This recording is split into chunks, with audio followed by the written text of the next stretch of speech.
Selamat siang, kembali dengan saya Alvin Lim. Teman-teman, saya hari ini mau menjawab pertanyaan banyak netizen ya.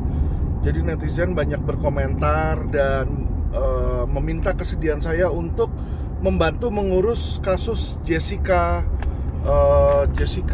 Kumala Wongso ya, di situ ya, yang kasus kopi sianida.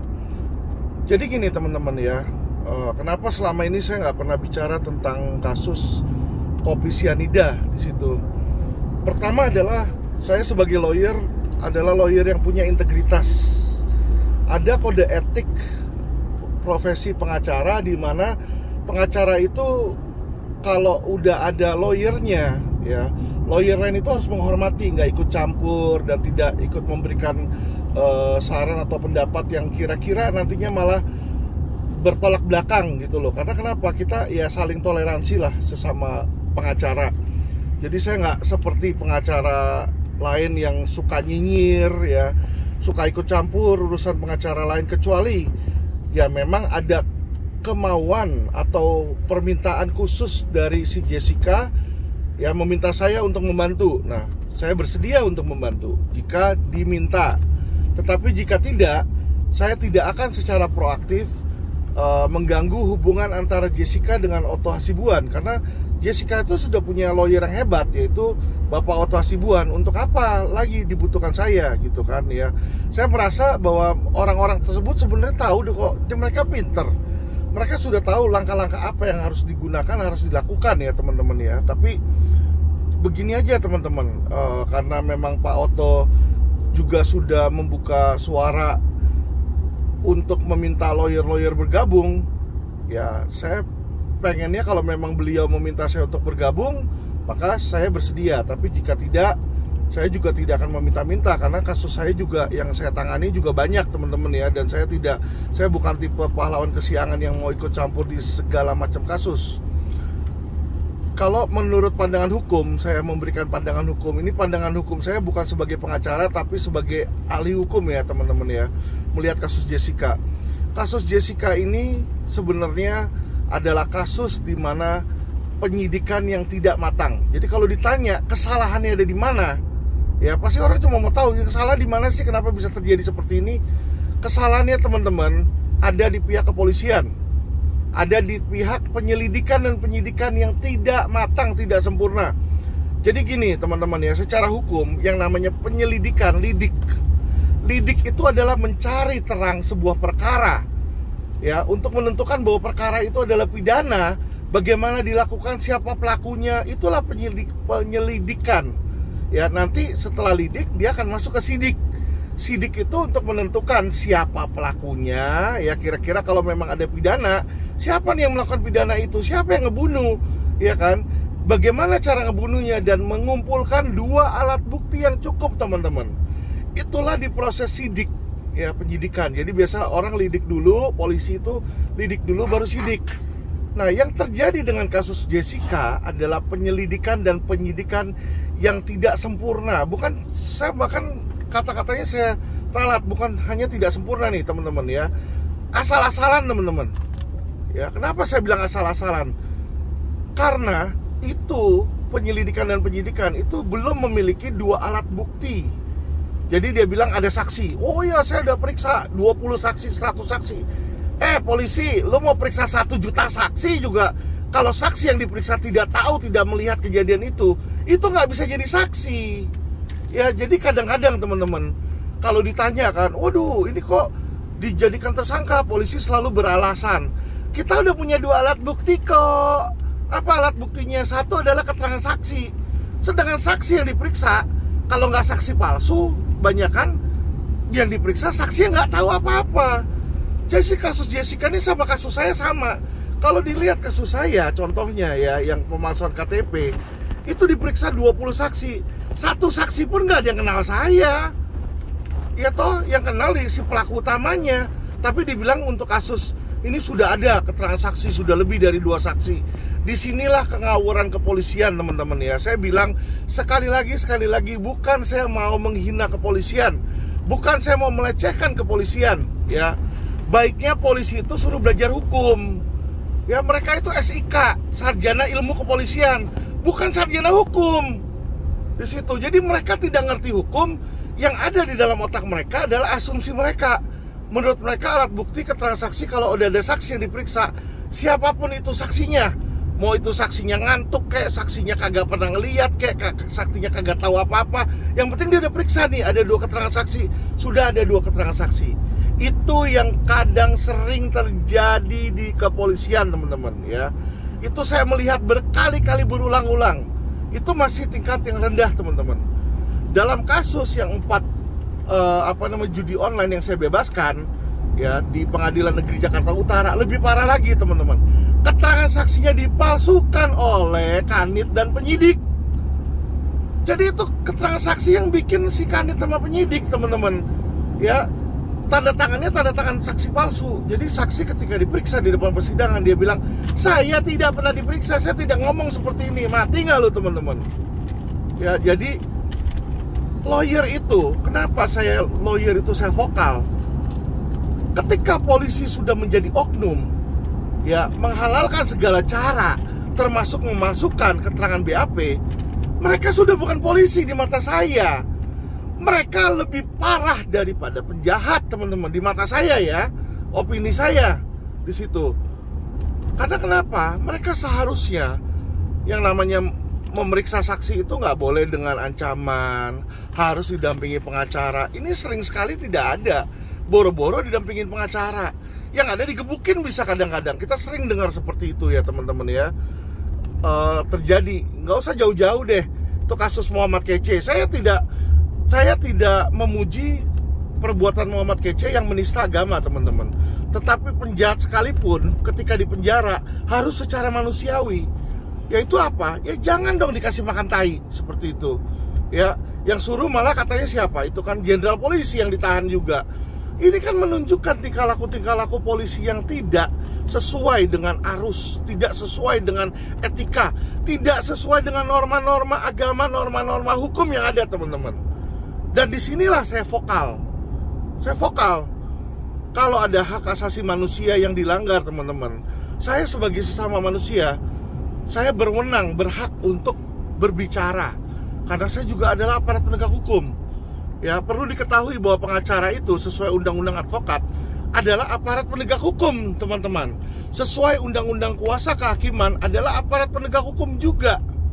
Ya, jadi sudah hal yang normal dan sepatutnya, sewajarnya saya bersuara. Jadi kalau ada yang bilang saya mencemarkan nama baik, justru lucu. Saya nih melawan orang yang melecehkan institusi Polri.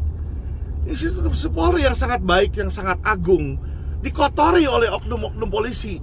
Ya, sehingga apa sekarang yang terjadi di masyarakat? Masyarakat itu tidak ada yang respect sama polisi. Ya, kalau ada polisi nakal, polisi disebut, tuh ada Sambo di sono, ada Sambo di sini. Ya kan? Itu kan sebenarnya, mohon maaf gitu ya, sebuah hinaan, lecehan terhadap institusi kepolisian. Ya, yang saya sangat sayangi, ya. Tapi kenapa itu terjadi? Karena dari kepolisiannya pun, dari Kapolrinya pun membiarkan hal itu terjadi. Ya, coba kita lihat teman-teman, yang sudah terbukti menerima suap saja, yang namanya Napoleon Bonaparte, itu saat ini balik di kepolisian, bekerja di kepolisian. Lu udah tahu ada sampah, ada kotoran, lu suruh kerja lagi, ya bau lah itu institusi. Ya, jadi saya melihat teman-teman ya, selalu Kapolri itu ngomong dengan sangat gagah. Saya akan potong kepalanya. Ah, potong kepala apa? Keberanian Anda di mana? Ya, Jenderal Bintang 2 aja melakukan pidana, Anda terima kembali kok. Itu sudah pelanggaran berat loh, Anda terima kembali ya di situ. Jadi hal seperti ini teman-teman ya, yang membuat penegakan hukum tidak dipercaya, kepolisian tidak dipercaya ya. Jadi kasus Jessica ini teman-teman, kasus simpel dan sepele teman-teman ya. Kesalahan awal berada di dalam kepolisian. Jadi ada oknum kepolisian yang memaksakan kasus tersebut untuk supaya P21. Kenapa saya tahu? Saya tahu itu saat itu Dirkrimumnya teman-teman, hari terakhir tuh datang sendiri ke Kejati dan melakukan apa? Kong kali kong agar supaya diterima itu kasus. Itu sudah mau di P19 itu. Karena apa? Tidak cukup bukti. Makanya itulah dirinya sampai masukin Jessica ke sel tikus. Dibilang sel tikus gak ada. Teman-teman, saya saksi mata sel tikus itu ada di Polda Metro Jaya. Ya, di kriminal umum, di tahanan kriminal umum itu ada. Dua sel letaknya di belakang di situ, teman-teman ya. Jadi itu sel benar, ada kalajengkingnya, ada kelabangnya di situ, kotor itu, berak di situ. Satu sel itu bisa 3-4 orang, teman-teman ya. Sangat tidak manusiawi kalau menurut saya. Sangat tidak manusiawi. Ya, jadi saya minta dengan hormat Pak Kapolri, itu sel tikus ditiadakan saja, Pak. Ya, itu sangat tidak manusiawi itu. Bukan cuma Jessica yang menjadi korban, ada beberapa orang lagi yang diselti. Ya, oke, orang ada melanggar aturan. Kalau dia tidak mau berbicara kayak Jessica, bukan diselti, Pak. Itu namanya orang diancam, dianiaya, ya, dilecehkan haknya. Sayang saja, bukan saya lawyer Jessica. Lawyer Jessica Pak Otto. Dan Pak Otto ini orang yang sangat beretika dan tidak mau melawan pihak kepolisian, tidak berbicara lantang terhadap pihak kepolisian. Kalau saya di situ udah saya gebrak itu, saya tendang itu meja polisi itu. Ya, kenapa? Ya nggak bisa dong klien saya tidak mau berbicara. Dia namanya, kalian tuh polisi harus belajar hukum di KUHAP. Ya, yang namanya terdakwa, tersangka itu punya hak ingkar. Itu undang-undang loh yang memberikan. Jadi kalau dia mau berbohong sekalipun boleh. Ya, ini kata undang-undang, bukan kata Alvin Lim, bukan Alvin Lim yang suruh. Ya, nah polisi itu harus mencari 2 alat bukti lain. Ya, jadi tidak boleh mengandalkan kepada pengakuan si terdakwa. Kalau kayak begitu lu siksa aja tiap orang sampai dia nggak tahan siksaan, dia ngaku padahal bukan dia yang melakukan. Nah, itulah makanya kenapa dilarang pengakuan itu. Makanya diberikanlah yang namanya hak ingkar. Makanya keterangan saksi, keterangan terdakwa, keterangan tersangka itu tidak pernah disumpah di depan persidangan, tidak pernah disumpah. Kenapa? Karena memang mereka tidak mengharuskan orang itu berbicara jujur. Nah, tugas dari kepolisian lah untuk mencari alat bukti lainnya. Karena alat bukti itu ada 5. Keterangan saksi, keterangan ahli, bukti surat, bukti petunjuk, sama keterangan terdakwa. Jadi kalau dari keterangan terdakwa tidak bisa didapatkan, polisi bisa cari 2 dari 4 yang lain. Nah, inilah kadang-kadang, mohon maaf ya, saya bicara tentang oknum. Ada oknum polisi yang nakal, yang males. Lah, gue ancam aja, gue siksa aja. Ya kan, nanti juga dia ngaku, dibilang gitu.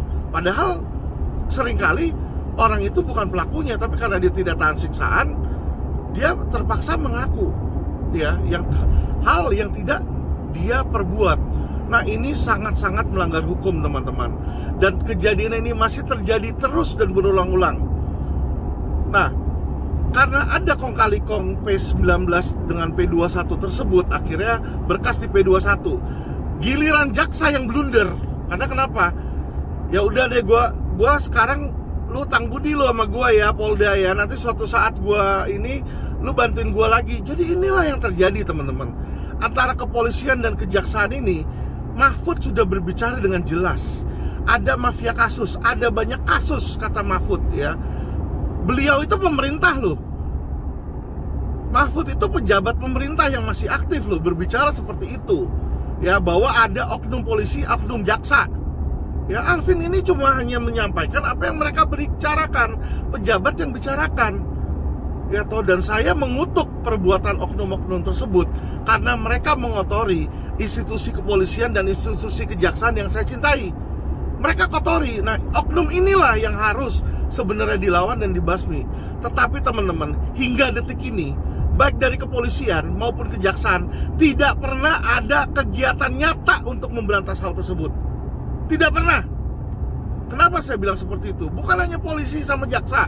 Sekarang ini mafianya sudah masuk, teman-teman, ke KPK. Kenapa? Ketua KPK itu Firly Bahuri bahkan kerjaannya bukannya menindak korupsi, dia malah memerasi koruptor. Ya, kita nggak tahu berapa banyak lagi yang lain di luar kasusnya SYL ya, teman-teman. Dimana mungkin saja dia ada kong kali kong yang dilepaskan. Kenapa? Kita lihat kasus-kasus penguasa kok tidak ada yang kelihatan ya.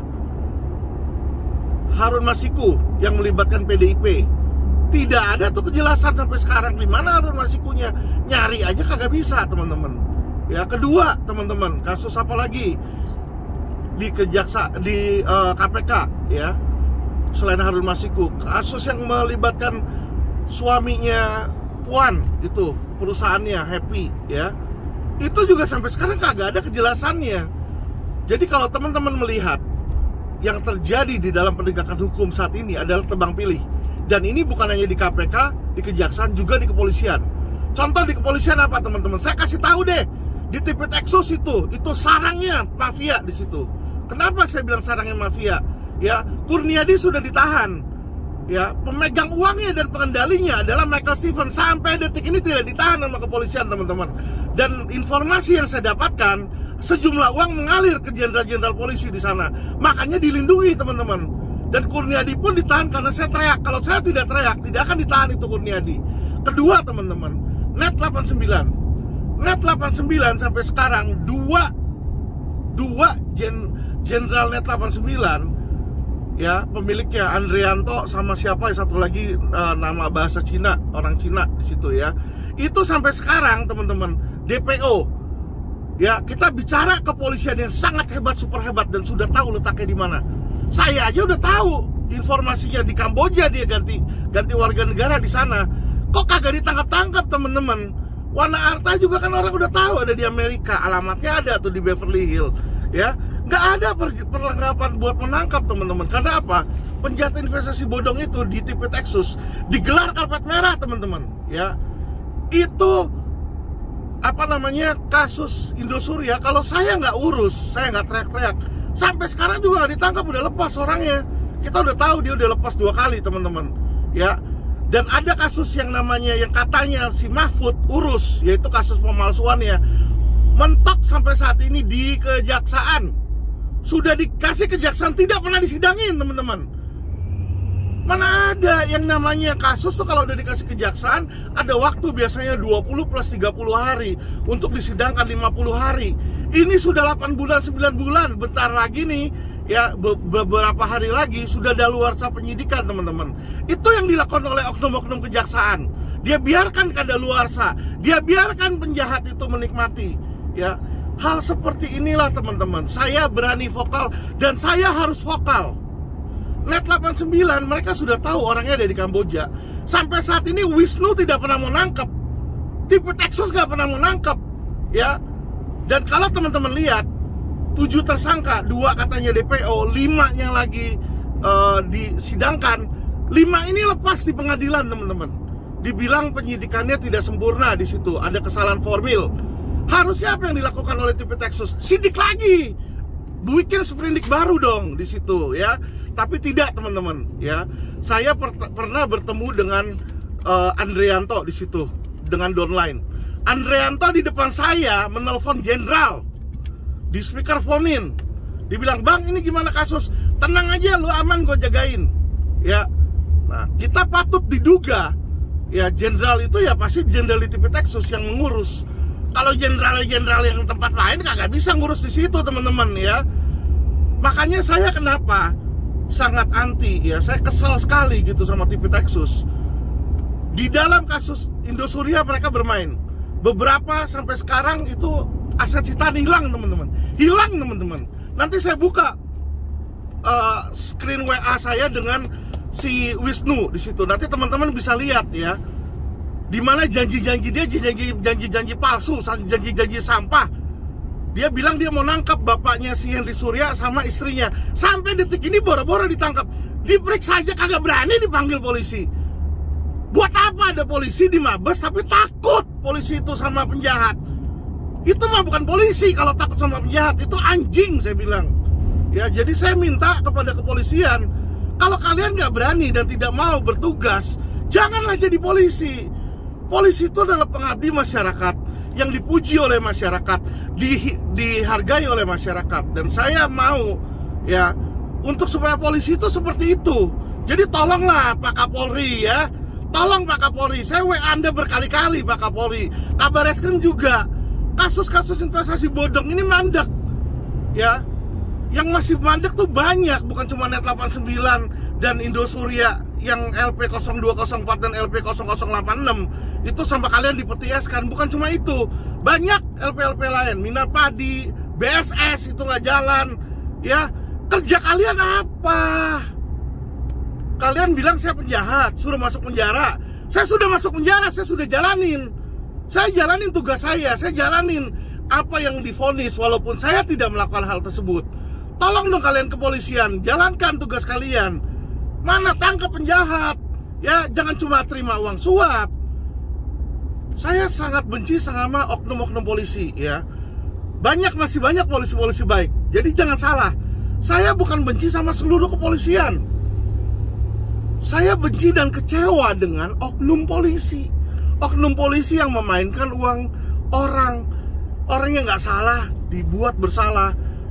Sama Kejaksaan Agung. Kalau saya jadi Jaksa Agung tuh bukan cuma orang berani menindak koruptor, tapi Jaksa Agung tuh harus berani kalau orang nggak salah dibebasin. Ya, nggak pernah ada dalam sejarah itu tuntut bebas itu kalau nggak ada keluar dari masyarakat tuh nggak ada tuntut bebas, teman-teman. Tuntut bebas RJ itu biasanya berkorelasi dengan ini, doku. Kalau kagak ada doku, nggak dapat RJ. Ini yang biasa terjadi. Ya, kalau saya jadi jaksa, saya lihat kalau orang kayak Jessica nggak ada alat bukti yang cukup, tidak akan saya kong kali kong. Saya akan tuntut bebas itu. Berikan lagi kepada kepolisian, suruh sidik. Ya, bukan berarti dia nggak bersalah loh. Tuntut bebas itu bukan berarti nggak bersalah. Bisa aja tuntut bebas karena belum ada alat bukti yang cukup. Suruh polisi itu kerja yang benar dulu. Cari alat bukti, dapat 2 alat bukti, baru dia bisa nahan orang. Ya, jadi sekarang ini teman-teman, itu banyak sekali kesewenangan. Dia bilang sudah cukup alat buktinya orang-orang ngawur. Kayak kasus ITE saya, itu alat buktinya ngawur, teman-teman, ya. Dibilang keterangan ahli dari saksi organisasi advokat, dipakailah IPW, ketua IPW, yaitu siapa? Si Sugeng Teguh. Sugeng Teguh saya aja nggak di OA-nya dia. Kan lucu kok dia bisa menyadili etik saya. Itu aturan dari mana itu? Padahal di Undang-Undang Advokat udah bilang yang berhak mengadili itu adalah organisasi advokat di mana advokat tersebut bernaung. Ya, jadi saya lihat polisi ini menegakkan hukum. Katanya dalihnya menegakkan hukum, tapi dia menegakkan hukum dengan cara-cara yang melanggar hukum. Dengan cara-cara yang melanggar hukum. Itu bukanlah penegakan hukum, teman-teman. Tetapi itu adalah istilahnya itu adalah kriminalisasi. Kalau saya bisa bilang itu udah kriminalisasi. Sudah perbuatan melawan hukum yang dilakukan oleh kepolisian. Tolonglah polisi berubahlah, jaksa berubahlah, KPK sudah tidak saya banggakan lagi. KPK ini sudah jadi sarang mafia. Ya, jadi Indonesia ini kita dalam posisi krisis yang luar biasa, teman-teman. Ya, saya sangat sayangkan kepada Presiden, kepada Kapolri, kepada Jenderal, kepada Menteri Menko Polhukam yang saat ini menjabat. Itu kebanyakan cuma bisa koar-koar aja. Tetapi tidak ada tindakan nyata yang saya lihat, teman-teman, ya. Karena kenapa? Kriminalisasi masih sering terjadi dan sedang terjadi, masih banyak, teman-teman. Kasus-kasus yang terjadi, ya. Saya di dalam penjara ditahan, sempat mencicipi tahanan. Di sana saya banyak melihat orang yang bahkan di penjara divonis tanpa disidang sekalipun, teman-teman. Ada yang divonis seumur hidup, bahkan hukuman mati, sudah di penjara hampir 20 tahun nggak pernah dihukum mati. Ya, disiksa orangnya itu di penjara, ya. Tersiksa dia karena kenapa? Dia nggak mendapatkan, teman-teman, haknya dia, yaitu pembelaan dan proses persidangan di mana dibuka di situ. Ini tidak ada, teman-teman. Ada yang dipaksa, diancam untuk supaya menandatangani BAP. Ya, jadi banyak sekali, teman-teman, korban-korban pelanggaran hukum di penjara yang saya temuin. Disitulah saya melihat di mana negara ini, teman-teman, perlu pejabat yang baik. Mahfud, Anda benar, Anda ada sumbangsinya dalam kasus Indosuria, tetapi Anda tidak menyelesaikan. Anda membuat itu kasus LP pemalsuan, ya, LP 0086 pemalsuan, yang dimana LP itu sudah P21, yang harusnya segera dan layak disidangkan. Sampai detik ini tidak pernah disidangkan Pak Mahfud. Di mana suara Anda Pak Mahfud? Di mana suara Anda? Jangan Anda keluar-keluar bilang mau jadi wapres, calon wakil presiden, ya, dan Anda berjasa terhadap Indosuria, padahal kasusnya masih pending, teman-teman. Ya, kasus LP yang dimana Indosuria divonis 18 tahun, itu hasil usaha kami dari para lawyer. Kami yang teriak-teriak di situ. Dimana makanya sidang dari PN dia lepas, di sidang ke MA. Tetapi kasus yang Pak Mahfud urus terhadap Indosuria itu adalah kasus LP pemalsuan, LP 0086, ya. Dan itu sampai detik ini tidak pernah disidangkan Pak Mahfud. Jadi tolong Pak Mahfud, ya, saya masih mau ngetes itikat baik Anda. Kalau memang Anda punya itikat baik, ya Pak Mahfud, tolong itu LP 0086 segera disidangkan. Udah P21 kok kagak disidangkan. Apa tugas kalian di situ, ya, pemerintah? Oke? Jadi beralihnya masalah Jessica ini sebenarnya bukan cuma Jessica, teman-teman, ya. Ketidakadilan hukum ini dinikmati oleh siapapun. Saya kasihan sama Jessica. Jessica tidak seharusnya menjalani 7 tahun penjara. Seharusnya kasus dia disidik lagi. Ya, saya nggak bilang dia bersalah atau dia tidak bersalah. Tidak. Saya tidak tahu dia salah atau enggak. Yang tahu cuma dia sama Tuhan, teman-teman. Ya, tetapi disitulah kepolisian perlu untuk mencari alat-alat bukti. Ya, kalau memang katanya diracuni sianida, sianidanya beli di mana? Kan nggak mungkin tiba-tiba ada. Beli di mana? Didapat dari mana oleh si Jessica? Ya, sianida tersebut. Dan bukan cuma sianida di situ. Ya kan, kalau dia bilang ada saksi ahli menyatakan orang itu mati karena sianida, tapi kok ternyata warnanya dan tidak diotopsi. Kenapa ini seperti ini? Nah, inilah yang harus menjadi pelajaran dan introspeksi bagi pihak kepolisian. Supaya apa? Jangan ada keraguan di masyarakat, ya. Saya pengen dan saya mau polisi itu dihargai. Saya mau polisi itu dihormati oleh masyarakat. Tetapi hanya kalian yang bisa membuat supaya diri kalian itu dihargai, yaitu dari tindak lanjut kalian, tindak tanduk karakter kalian, integritas kalian yang bisa dipercaya oleh masyarakat. Baru masyarakat akan menghargai. Tapi jika kalian kerjanya nyuap, meres, ya, gak usah jauh-jauh. Ini saya nolongin investasi bodong yang Kresna dikasih ruko, teman-teman, di Lebak Bulus, ya. Nah, ruko itu kosong, kita lagi mau jual, sekarang ditempatin oleh preman, teman-teman. Saya sudah lapor polisi dari 1 bulan yang lalu nih, ya. Jadi udah ada korban investasi bodong jatuh ketimpa tangga, lapor polisi, sampai sekarang polisinya kagak ada tindak lanjut. Ditelepon oleh pelapor, polisi bilang saya sakit, tunda, nanti habis tahun baru, nanti ini lagi baru limpah. Jadi gimana gitu loh? Ya gimana polisi mau dihargai kalau seperti itu? Masa satu Polres, satu Polda Metro Jaya, satu orang sakit, yang lain nggak bisa BAP? Kan lucu, teman-teman, ya, di situ, ya. Ditelepon kagak diangkat. Apa seperti ini? Masa saya harus teriak-teriak dan jelek-jelekin polisi, kasih tahu dulu baru jalan di situ? Ini loh Pak Kapolri yang terhormat, Pak Listio Sigit, ya. Saya ini petugas, saya tuh pelayan masyarakat juga.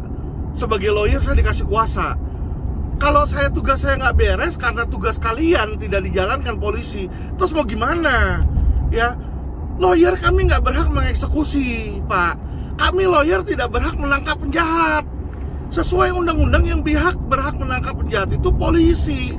Tapi polisinya nggak menangkap penjahat, malah kong-kali-kong itu, terus mau gimana, Pak? Ya, saya datang ke sana ketemu sama premannya bilang, oh kita di backing kok sama polisi di Polres. Mati nggak lu? Masa mafia hukum di backing sama polisi di Polres? Dan ternyata bener, saya bikin laporan polisi, ya kagak ditindaklanjutin sampai sekarang.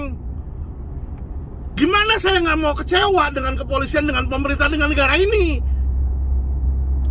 Ginilah, kalian mau bunuh saya silakan bunuh, kalian mau penjara saya silakan penjarakan saya.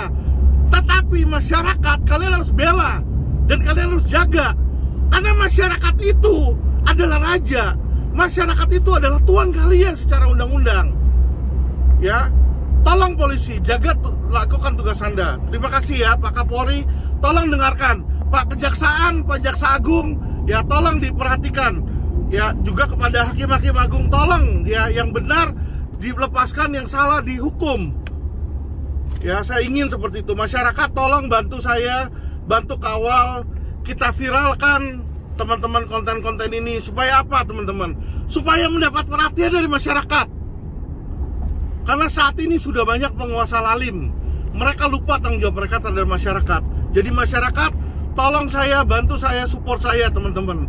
Kita viralkan dan kita buat supaya polisi itu mau menjalankan tugas mereka. Ya kasihan dong, orang udah investasi bodong, dikasih ruko, ruginya 100 miliar, baru dapat ruko 20 miliar, rukonya dimakan sama mafia lain lagi di situ kan. Yang dimana di-backing juga sama oknum polisi. Aduh, tolonglah. Ya kasihan itu, tolonglah Pak Polisi. Oke, terima kasih Pak. Salam cerdas hukum.